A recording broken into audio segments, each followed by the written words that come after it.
민수기 3장 1절에서 13절까지의 말씀을 제가 봉독하겠습니다. 여호와께서 시내산에서 모세와 말씀하실 때에 아론과 모세가 낳은 자는 이러하니라. 아론의 아들들의 이름은 이러하니 장자는 나답이요 다음은 아비후와 엘르아살과 이다말이니 이는 아론의 아들들의 이름이며 그들은 기름 부음을 받고 거룩하게 구별되어 제사장 직분을 위임받은 제사장들이라. 나답과 아비후는 시내 광야에서 여호와 앞에 다른 불을 들이다가 여호와 앞에서 죽어 자식이 없었으며 엘르아살과 이다말이 그의 아버지 아론 앞에서 제사장의 직분을 행하였더라. 여호와께서 또 모세에게 말씀하여 이르시되 레위 지파는 나아가 제사장 아론 앞에 서서 그에게 시종하게 하라. 그들의 회막 앞에서 아론의 직무와 온 회중의 직무를 위하여 회막에서 심호하되 곧 회막의 모든 기구를 맡아 지키며 이스라엘 자손의 직무를 위하여 성막에서 심호할지니 너는 레위인을 아론과 그의 아들들에게 맡기라. 그들은 이스라엘 자손 중에서 아론에게 온전히 맡겨진 자들이니라. 너는 아론과 그의 아들들을 세워 제사장 직무를 행하게 하라. 외인이 가까이 하면 죽임을 당할 것이니라. 여호와께서 모세에게 말씀하여 이르시되 보라, 내가 이스라엘 자손 중에서 레인을 택하여 이스라엘 자손 중에 태를 열어 태어난 모든 마지를 대신하게 하였은즉 레인은 내 것이라. 처음 태어난 자는 다 내 것임은 내가 애굽 땅에서 그 처음 태어난 자를 다 죽이던 날에 이스라엘의 처음 태어난 자는 사람이나 짐승을 다 거룩하게 구별하였음이니 그들은 내 것이 될 것임이니라. 나는 여호와이니라. 아멘.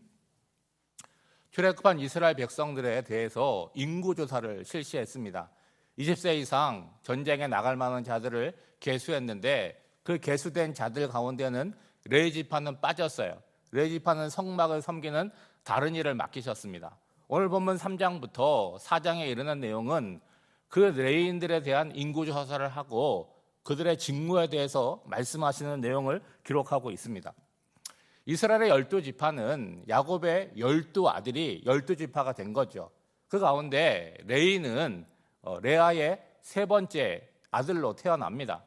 여러분, 레아는 남편인 야곱에게 사랑받지 못했어요. 그래서 하나님께서 그를 측은히 여기셔서 자녀의 복을 주셨습니다. 그래서 세 번째 아들인 레이를 낳았을 때 이제는 남편이 나를 사랑하겠구나 라는 마음을 갖고 그 아들의 이름을 연합이라는 뜻을 갖고 있는 레이라고 이름을 지었습니다.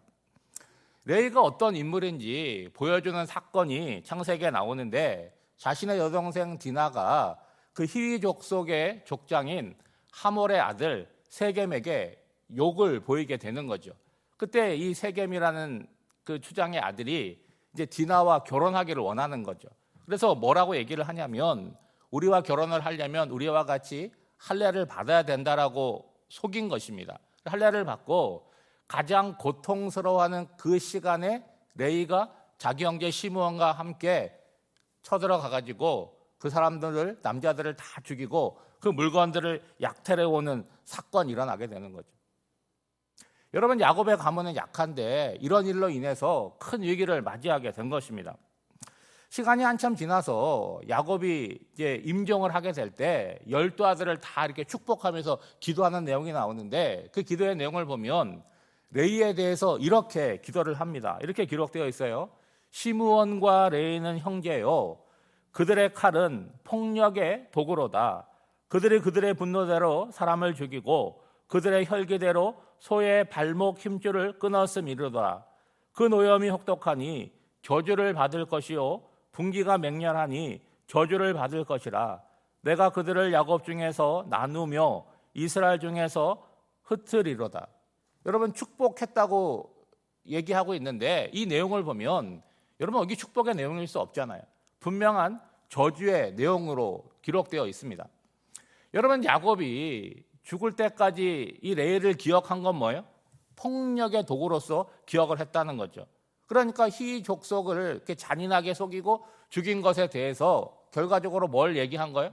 너는 저주를 받을 것이다. 그리고 너희들의 미래는 모여서 살지 못할 것이고 야곱의 자손 중에 흩어져서 살게 될 것이다 라고 예언을 한 거죠. 여러분, 이런 예언을 볼 때 우리가 의문이 들잖아요.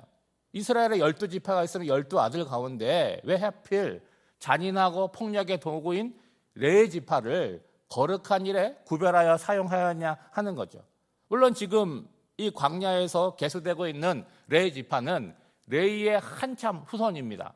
그렇다고 할지라도 레위를 생각하면 이건 좀 아니다라는 생각이 드실 거예요. 거룩하지 않을 뿐만 아니라 잔인합니다. 그죠? 폭력적이죠.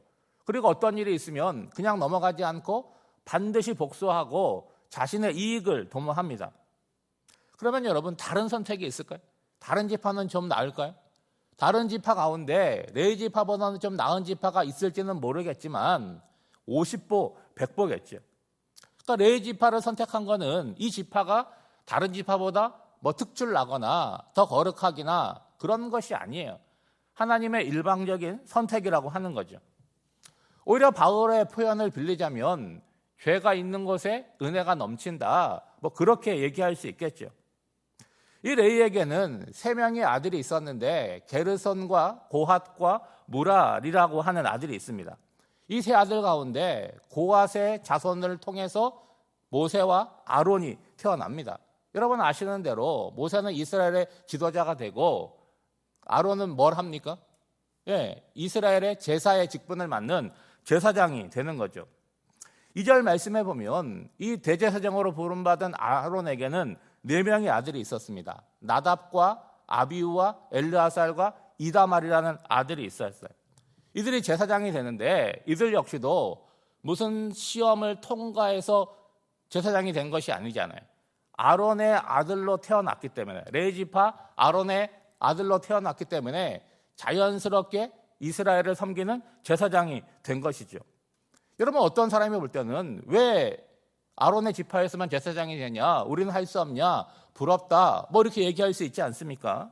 그런데 여러분 아론의 장남인 나답과 둘째인 아비우는요 여호와 앞에 다른 불을 들이다가 그 자리에서 죽임을 당합니다. 제사장이 하나님께 번제를 드릴 때 그 사용하는 불은 반드시 제단에서 갖고 와야 되는데 아마도 다른 곳에서 가져온 것 같습니다. 그게 실수였는지 뭐 고였는지 모르겠지만 죽임을 당했다는 거죠. 하나님의 은혜로 제사장으로 선택을 받았죠. 그런 제사장들에게 하나님이 요구하는 거룩의 수준은 한없이 높았다는 거예요. 그러니까 하나님 앞에 집중하고 깨어있지 못하게 되면 그 자리는 어떤 자리가 되는 거예요? 다른 사람이 부러워하는 복된 자리가 아니라 목숨이 왔다 갔다 하는 아주 위험한 자리가 됨을 보여주고 있죠. 5절 이하를 보면 이제 레위인의 직무에 대해서 몇 가지를 말씀하고 있는데 여러분 아론과 그의 자손, 제사장으로 쓰임받는 그의 자손들도 본질적으로는 레위 지파 아닙니까? 그런데 하나님을 섬기는 일에 있어서 이 레위 지파 속에 제사장들이 있고 또 레위인들이 있는데 이들이 서로 혼란스럽지 않게 충돌하지 않게 그 위치를 잘 정해주고 있습니다. 레위 지파는 제사장 아론과 그의 아들들인 제사장들의 지휘를 받게 되는 거예요. 그들의 명령을 받고 그거를 따르는 임무를 맡았죠. 하나님은 레위 지파에게 대략 3가지의 직무를 주셨습니다. 첫째는 제사장을 돕는 거예요.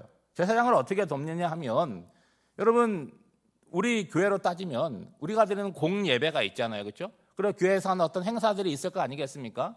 그런 것들을 잘 준비하고 제사장들이 잘 진행할 수 있도록 레위인들이 잘 준비해 주는 거죠.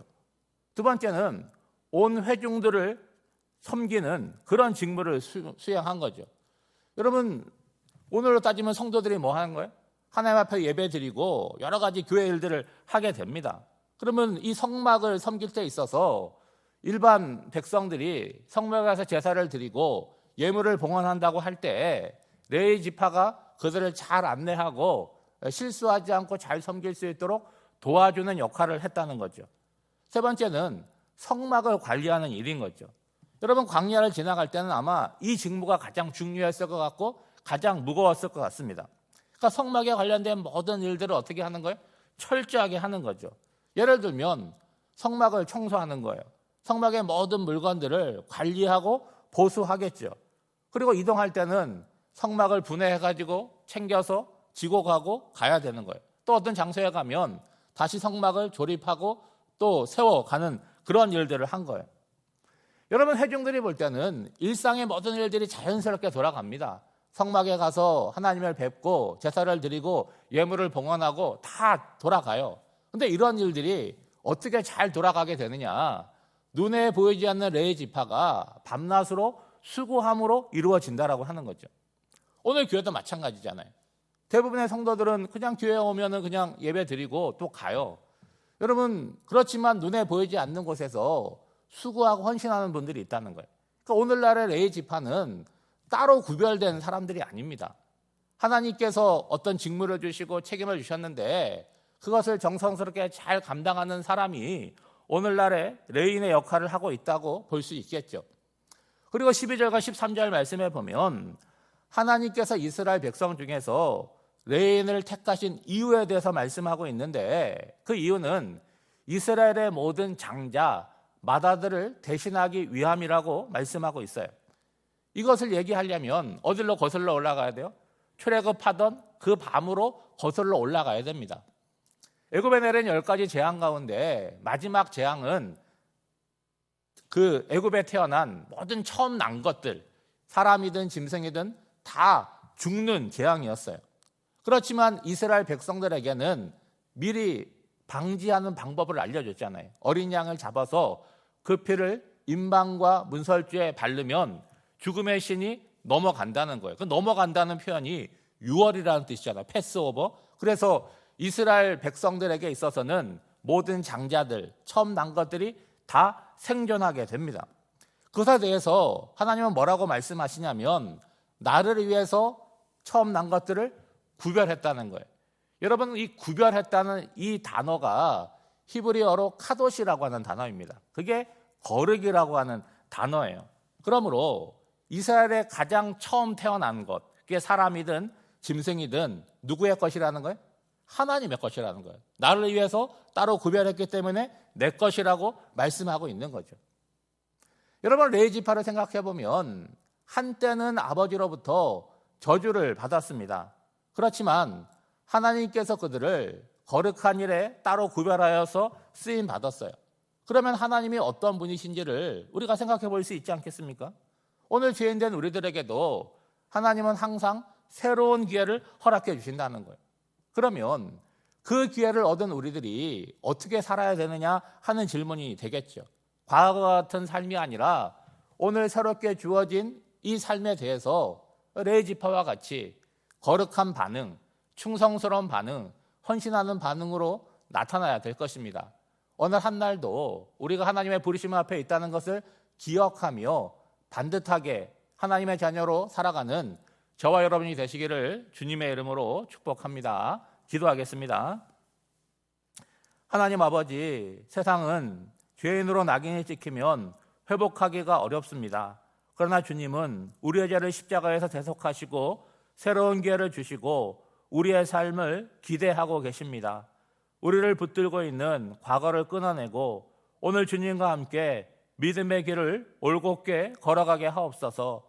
폭력의 도구라고 저주받았던 레위 지파를 거룩한 일에 불러 사용하시는 하나님을 찬양합니다. 오늘 우리들도 하나님의 귀한 일에 거룩하게 쓰임받게 하옵소서. 유한한 인생을 살아가는 저희들에게 새로운 하루를 선물로 주셨습니다. 후회 없이 보람되게 살아가게 하옵소서. 어느 곳에 살아서 살아가든지 그리스도의 향기를 바라게 하여 주시고 우리의 삶이 주님을 영광스럽게 하게 하옵소서.